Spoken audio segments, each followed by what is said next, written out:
ഞാൻ നിൽക്കേണ്ട റിവ്യൂ ചെയ്യാൻ പോകുന്നത് പൾസർ RS200 എന്ന് പറയുന്ന ബൈക്കിനെ കുറിച്ചാണ്. അപ്പൊ ഈ ബൈക്കിനെ കുറിച്ച് പറയുകയാണെങ്കിൽ ഇതൊരു സ്പോർട്സ് ടൂറിംഗ് ബൈക്ക് തന്നെയാണ്. അപ്പൊ നമുക്ക് കൂടുതൽ സമയം കാണണ്ട, നേരെ ഈ ബൈക്കിന്റെ കുറച്ച് ഡീറ്റെയിൽഡ് ആയിട്ടുള്ള റിവ്യൂയിലേക്ക് പോവാം.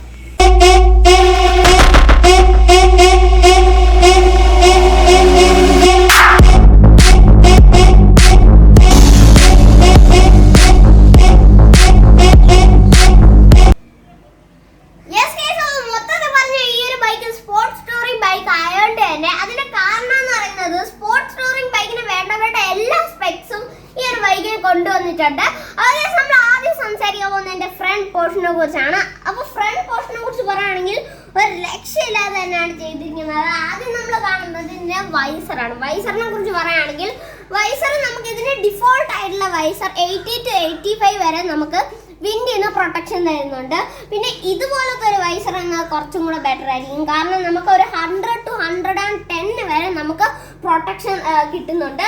പിന്നെ നമ്മൾ അടുത്ത സംസാരിക്കാൻ പോകുന്നതിൻ്റെ ഇൻഡിക്കേറ്റേഴ്സിനെ കുറിച്ചാണ്. ഇൻഡിക്കേറ്റേഴ്സ് അടിപൊളിയായിട്ട് തന്നെയാണ് ചെയ്തിട്ടുള്ളത്. ഒരു സ്പാർക്ക് ലുക്കിംഗ് ഇൻഡിക്കേറ്റേഴ്സ് തന്നെയാണ്. അതുമല്ല പിന്നെ ഇതിൻ്റെ നല്ല പവേഴ്സാണ്, നല്ലൊരു പവറിലാണ് ചെയ്തിരിക്കുന്നത്. അതുപോലെ തന്നെ ഇതിൻ്റെ ലൈറ്റിനെ കുറിച്ച് പറയുകയാണെങ്കിൽ ഈ ഒരു ബജാജ് ചെയ്തതിൽ ഏറ്റവും അടിപൊളിയായിട്ടുള്ളൊരു കാര്യം തന്നെയാണ്. നല്ല ഇലൂമിനേഷൻ ഉള്ളൊരു ലൈറ്റ് തന്നെയാണ് ഇവിടെ വന്നിരിക്കുന്നത്. കാരണം നല്ല രസമുണ്ട്, രാത്രിയൊക്കെ പോകുമ്പോൾ നല്ല രസമുണ്ട് ഈ ഒരു ലൈറ്റ് കാണാനായിട്ട്. അപ്പോൾ നമ്മൾ അടുത്ത സംസാരിക്കാൻ പോകുന്നത് ഇതിൻ്റെ ടയറിനെ കുറിച്ചാണ്. ടയറിനെ കുറിച്ച് പറയുകയാണെങ്കിൽ ടയർ MRF ടയർസ് ആണ് വരുന്നത്. നിങ്ങൾക്ക് ഇപ്പോൾ കോർണർ ചെയ്യാൻ നിങ്ങൾ നോക്കുന്നെങ്കിൽ നിങ്ങൾ MRF കുറച്ച് കോൺഫിഡൻസ് തരില്ല. നിങ്ങൾ എന്തായാലും മെച്ചിലേഴ്സ് ടയർസ് ഇടുന്നത് കുറച്ചും കൂടെ നല്ലതായിരിക്കും. പിന്നെ ഇതിൻ്റെ ടയർ സൈസ് വരുന്നത് 100/80 ആണ്. പിന്നെ ട്യൂബ്ലെസ് ടയർസ് ആണ്, അലോയ് വീൽസ് തന്നെയാണ് വരുന്നത്.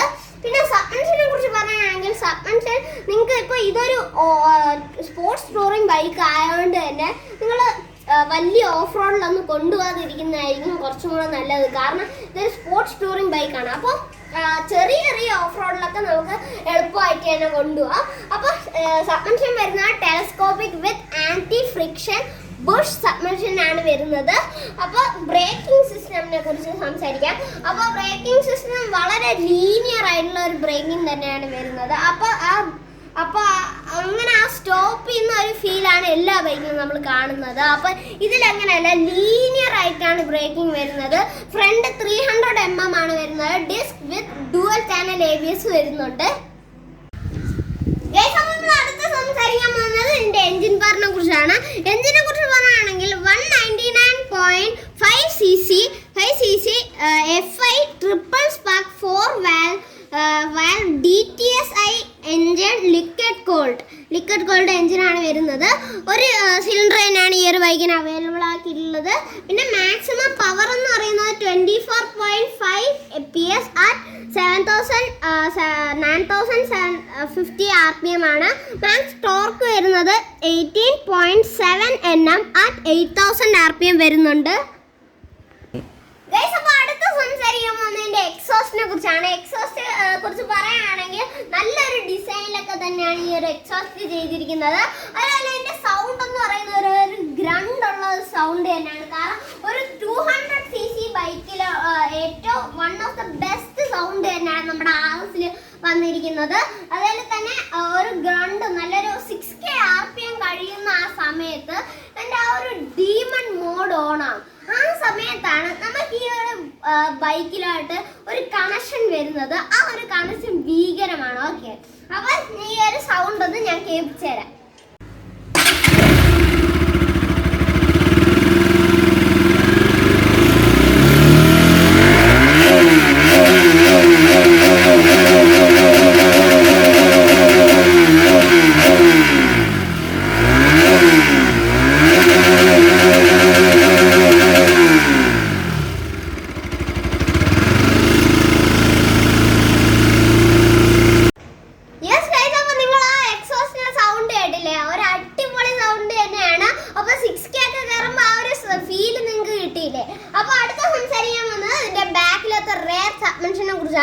റെയർ സബ്മെൻഷൻ വരുന്നത് മോണോഷോക്ക് നൈട്രോക്ക് സബ്മെൻഷൻ ആണ് വരുന്നത്. ഫ്രണ്ട് പറഞ്ഞ പോലെ അത്യാവശ്യം അടിപൊളിയായിട്ട് തന്നെയാണ് ഈ റെയറും ചെയ്തിരിക്കുന്നത്. പിന്നെ ബാക്ക് പോർഷനിലേക്ക് വന്നാൽ നമ്മൾ ആദ്യം കാണുന്നത് ടെയിൽ ലാമ്പാണ്. ടെയിൽ ലാമ്പിനെ കുറിച്ച് പറയുകയാണെങ്കിൽ ഞാൻ ഇതുവരെ ഒരു ബൈക്കിലും കണ്ടിട്ടില്ല. സാധാരണ ഒരു ടെയിൽ ലാമ്പ് തന്നെയാണ്. അത് ഞാൻ ഇതുവരെ ഒരു ബൈക്കിലും ഇതുപോലത്തെ ഒരു ടെയിൽ ലാമ്പ് കണ്ടിട്ടില്ല. അപ്പോൾ ഈ ഒരു ബൈക്കിന് ചേരുന്നുണ്ട് ഈ ഒരു ടെയിൽ ലാമ്പ് തന്നെ. അപ്പം ഇൻഡിക്കേറ്റേഴ്സ് പറഞ്ഞാൽ നല്ല പവർഫുള്ളും ആണ്, നല്ല ലുക്കി ആയിട്ട് തന്നെയാണ് ചെയ്തിരിക്കുന്നത്. അതിൽ തന്നെ ഇവിടെ ഒരു നമ്പർ പ്ലേറ്റ് ഹോൾഡർ കാണാം. അപ്പോൾ ഇത് LED ടെയിൽ ലാമ്പ്സ് തന്നെയാണ് വരുന്നത്. പിന്നെ അടുത്ത നമ്മൾ സംസാരിക്കാൻ പോകുന്ന ഈ ഒരു സൈഡിനെ കുറിച്ചാണ്. ഈ ഒരു സൈഡിൽ നമ്മൾ ആദ്യം കാണുന്നത് പിന്നെ മഡ് ഫ്ലാപ്പാണ്. മഡ് ഫ്ലാപ്പ് നമുക്ക് നല്ല യൂസ്ഫുൾ വരുന്നുണ്ട്. അധികം ചെളിയൊന്നും തെറിക്കില്ല, പിന്നീട് അധികം ചെളിയൊന്നും തെറിക്കുന്നില്ല. പിന്നെ ഇവിടെ ഒരു സാരി ഗാർഡ് നമുക്ക് കാണാൻ പറ്റും. അത് അധികം അത്രയ്ക്ക് യൂസ്ഫുൾ ഒന്നുമല്ല, എന്നാലും കുഴപ്പമില്ലാതെ തന്നെയാണ് ചെയ്തിരിക്കുന്നത്. പിന്നെ പില്ലിയൻ ഫുഡ് പെക്ക് നമുക്ക് കാണാൻ പറ്റും. പിന്നെ ഗിയർ ബോക്സ് വരുന്നത് 6 സ്പീഡ് മാനുവൽ ട്രാൻസ്മിഷൻ ആണ്.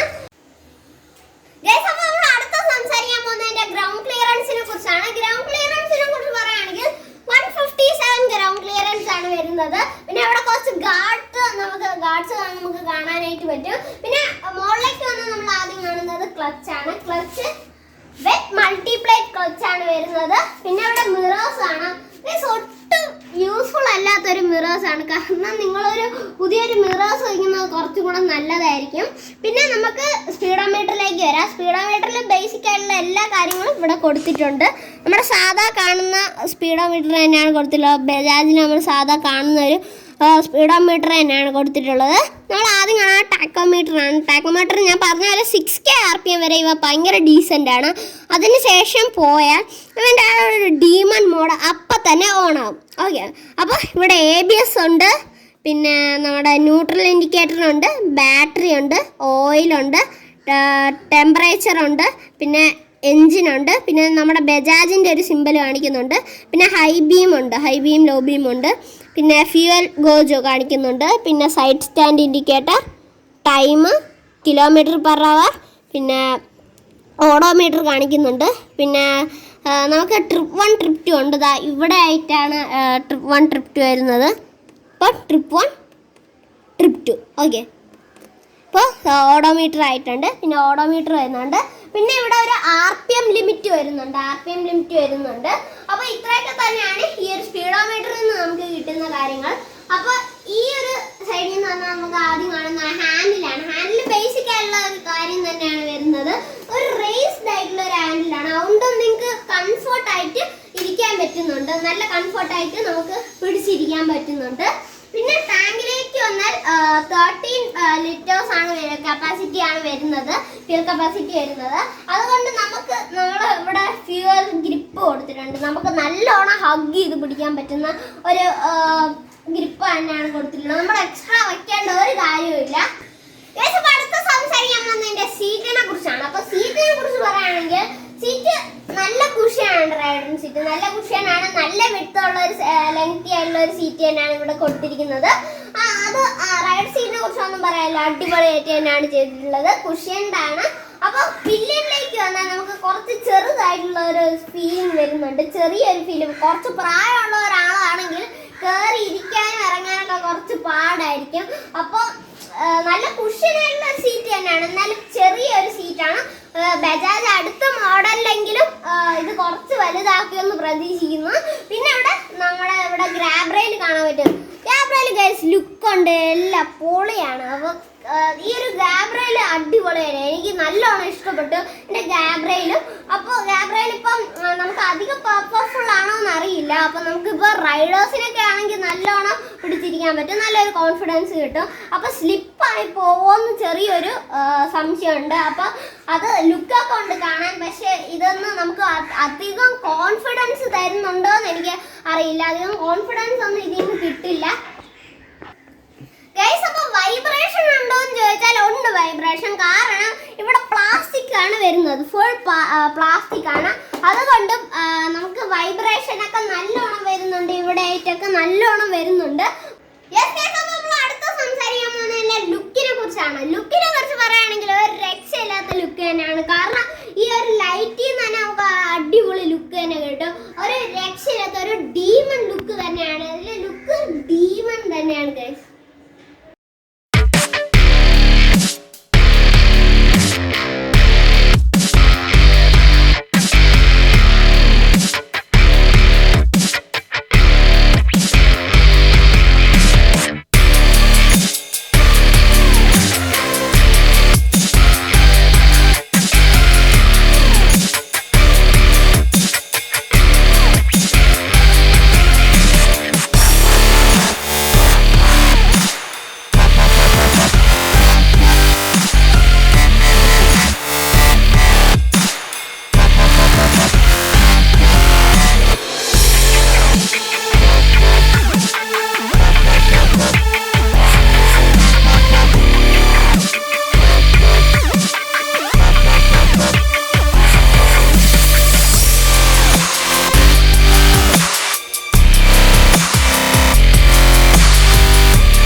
like a Hellcat.